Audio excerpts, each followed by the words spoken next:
अस्सलाम वालेकुम। I hope you guys are doing well. आज का जो हमारा टॉपिक है वो मैंने भी नोटिस किया कि हमारे बैकग्राउंड से मैच नहीं करता, क्योंकि मैं आज इन टेक्स्ट बुक्स की आगे की दुनिया की बात करना चाहता हूँ। सोशल साइंस की ख़ास तौर पर स्टूडेंट्स जब यूनिवर्सिटी ज्वाइन करते हैं तो उन्हें अक्सर ये गलतफहमी होती है कि जो क्लास में पढ़ाया जा रहा है वो टेक्स्ट बुक और जो क्लास में लेक्चर दिया जा रहा है ये दो चीज़ें अगर उन्होंने याद कर ली तो इस काम के लिए यूनिवर्सिटी आए हैं and their life is settled. I have news for them कि ऐसा कुछ भी नहीं है।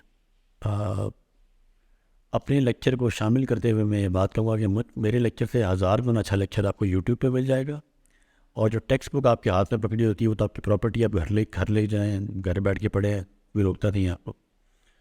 तो जब लेक्चर भी आपके पास घर में मौजूद है, इनफैक्ट चैट जीपीटी और गूगल से भी आगे बात चली गई है ना, you have answers to all the question जो आपके जहन में आए, तो फिर आपको यूनिवर्सिटी आने की क्या ज़रूरत। तो यूनिवर्सिटी में जो लोग पहली गलती करते हैं वो ये है कि वो सिर्फ अपनी दुनिया इसके गिर्द घुमाते हैं, जबकि ये यूनिवर्सिटी की जो लाइफ है उसका सेकेंडरी पार्ट है। एज अ फैकल्टी मेम्बर ये बात कहता हुए ज़रा मुश्किल लगता है, लेकिन ये फैक्ट है। सोशल साइंसेज के स्टूडेंट के लिए तो ख़ास तौर पर ये एक सेकेंडरी लाइफ स्टाइल है, टेक्स्ट बुक वाला लाइफ स्टाइल। असल लाइफ स्टाइल उनका क्या होना चाहिए कि they should be an active citizen of that community through out 4 years और 2 years का जो प्रोग्राम हो। हमारे पास ऐसे कई स्टूडेंट्स आए बीएस में कि जब वो इनरोल हुए तो जब वो 4th-5th सेमेस्टर में पहुँचे तो even I as a faculty member I felt like कि they are going nowhere with their life. कि ठीक है उनके जीपीए वगैरह बड़ा अच्छा आ रहा है, लेकिन बड़ा क्लियरली नज़र आ रहा था कि उनकी लाइफ पे कोई इम्पैक्ट नहीं पड़ रहा। और जिस तरह उनकी लाइफ में एक अच्छा सा पॉजिटिव इम्पैक्ट यूनिवर्सिटी आने का होना चाहिए वो नहीं नज़र आ रहा। मेरे पास बहुत सारी एग्जांपल्स हैं, लेकिन मैं नाम नहीं लेना चाहूँगा कि कोई नाम रह जाता है फिर हमारे स्टूडेंट्स माइंड भी करते हैं। मेरी इस बात को जो मेरे स्टूडेंट्स इंडोर्स कर रहे हैं वो नीचे कमेंट सेक्शन में अपना इज़हार राय कर सकते हैं।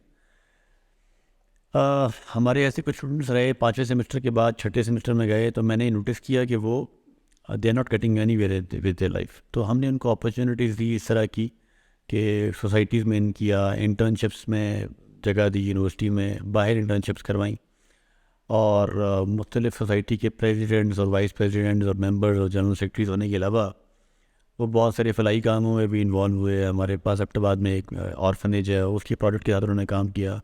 हमारा डिस्ट्रिक्ट के बहुत सारे प्रोजेक्ट्स हैं, पुलिस के साथ हैं, डिस्ट्रिक्ट मैनेजमेंट के साथ हैं, तो उसके साथ उन्होंने काम किया। और विदाउट एनी हेजिटेशन मैं ये कह सकता हूँ कि वो सारे स्टूडेंट्स मीडियाकर थे, लेकिन मीडियाकर वो आपकी बनाई हुई डेफिनेशन पे थे, मेरी डेफिनेशन पे नहीं थे इन द फर्स्ट प्लेस। आपकी डेफिनेशन कौन सी है? वो जीपीए वाली, कि उनका जीपीए इतना था तो वो मीडियाकर स्टूडेंट्स। जबकि वो मेरे नज़दीक डे वन से आई थॉट कि उनका पोटेंशियल ज़्यादा है और वो अपना पोटेंशियल शो नहीं कर पा रहे थे। तो इन मीडियाकर स्टूडेंट्स को तमाम को अभी डिग्रीज नहीं मिली थी कि उन्हें अच्छी से अच्छी जॉब्स मिली। फ्रैंकली स्पीकिंग कुछ की सैलरी मुझसे भी ज़्यादा अच्छी थी, straight up, and I was really proud of that fact. क्यों? क्योंकि ये इस बात का चलता फिरता सबूत है कि अगर आप अपने 4 सालों में अगर सिर्फ टेक्स्ट बुक को ही अपनी दुनिया नहीं बनाएंगे और उस यूनिवर्सिटी इन्वायरमेंट से मैक्सिमम फ़ायदा उठाने की कोशिश करेंगे तो उसके कुछ टिप्स हैं। पहली आसान टिप दे दूँ, कोई ट्रिप, कोई इवेंट आपने मिस नहीं करना। ये पता नहीं हमारे यहाँ ये कल्चर कहाँ से आया है। अभी हमारे कुछ स्टूडेंट्स पास आउट हुए हैं, उनसे मैंने देखा है, हमारे दौर में तो ये नहीं हुआ करता था कि जब ट्रिप आता है तो उनका ख्याल आता है कि उनकी मिन्नतें करने के लिए आ जाए कि जब सर प्लीज़ अगर आप नहीं गए तो हमारा तो ट्रिप नहीं जा पाएगा। और वो अजीब सा कोई एटीट्यूड दिखा के कि नहीं मैं तो नहीं जाता, और अपने ग्रुप बना लेते हैं कि जी हम तो ट्रिप पे नहीं जा रहे। उनको लगता है जी बड़ा स्वैग है, जी हम तो ट्रिप पे नहीं गए और हम आम लोग तो नहीं हैं जो उठ के ट्रिप पे चले जाए। अब उनका बैचलर्स ख़त्म हो गया है और उनके पास कोई मेमोरीज भी नहीं है रिकॉल करने के लिए, I am sure about that. और वो जो लोग ट्रिप पे गए they have that only memory of their bachelors. आप उनसे पूछे क्लास में क्या हुआ, उनको 6-8 महीने बाद, साल बाद याद भी नहीं होगा, वो ट्रिप कभी नहीं भूलेगा। अच्छा, ट्रिप पे क्या होता है कि आपकी बॉन्डिंग स्टार्ट हो जाती है क्लास फेलोज़ के साथ, और ये बॉन्डिंग आगे बहुत काम आती है जिसकी तरफ मैं अभी बात करने वाला हूँ। सेकेंडली, इवेंट्स, कोई वेलकम पार्टी, फेयरवेल पार्टी, कोई सेमिनार, कोई एकेडमिक एक्टिविटी, कोई को करिकुलर एक्टिविटी, किसी किस्म की एक्टिविटी का भी कोई इवेंट हो रहा है, उस पर सिर्फ ऑडियंस बन के ना जाए। ऑडियंस बनना तो आप पे फ़र्ज़ है, वो तो आपने बनना ही बनना है, उसको तो कम से कम स्किप मत करें। लेकिन मैं आपसे एक्सपेक्ट करूँगा कि आप एटलीस्ट उसके ऑर्गेनाइजर्स में हों। स्पोर्ट्स वीक हो रहा है तो आप उसके इंचार्ज हैं, कोई एलुमनाई एसोसिएशन है तो आप उसमें एक्टिव मेंबर हैं, कोई एडवेंचर क्लब के ट्रिप्स जा रहे हैं तो आप उसमें एक्टिव मेंबर हैं, कोई सोसाइटीज़ की बेहतरी के लिए कोई प्रोजेक्ट हो रहा है तो आप उसके मेंबर हैं, कोई लिटरेचर क्लब का कोई काम हो रहा है और आप कोई ज़ौक़ रखते हैं लिटरेचर का तो आप उसके मेंबर हैं, कोई ब्लड डोनिंग सोसाइटी है आप उसके मेंबर हैं।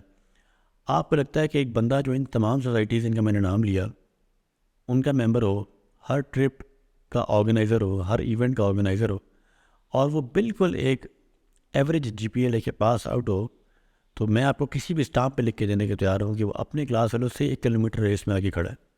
He is way ahead of his class fellows. और जो अपॉर्चुनिटीज़ अब उसको पहले मिलेंगी वो कई साल बाद जाके अब उसकी क्लास फेलोज़ को मिलना शुरू होंगी। वो इंटरव्यू में नज़र आ जाता है। I been working in the HR department also in my university, मैंने बहुत हायरिंग का I been a part of it. तो मैं आपको बता सकता हूँ कि चेहरे पे लिखा होता है कि यार ये बंदा एक्टिव स्टूडेंट रहा है कि ये बस हाज़िरी पूरी करता रहा यूनिवर्सिटी में। तो वो स्टूडेंट्स जो कि एक्टिव स्टूडेंट्स होते हैं उनकी एक ख़ास पर्सनैलिटी बन जाती है। फिर आप चाहे बिज़नेस करना चाहें, चाहे आप अपनी जॉब करना चाहें या आप फॉरेन स्टडीज़ के लिए जाना चाहें, इन तमाम चीज़ों में उस पर्सनैलिटी की ज़रूरत पड़ती। और जिनके पास वो पर्सनैलिटी के वो औज़ार नहीं होते, तो मैं आपको अपने क्लास फेलोज़ बता सकता हूँ जो क्लास के टॉपर थे और उनको रेक्टर और चांसलर ने गोल्ड मेडल और ब्रॉन्ज मेडल और सिल्वर मेडल दिए हुए, लेकिन पता नहीं मुझे ये लाइन नहीं कहनी चाहिए, but they've not achieve anything in their life.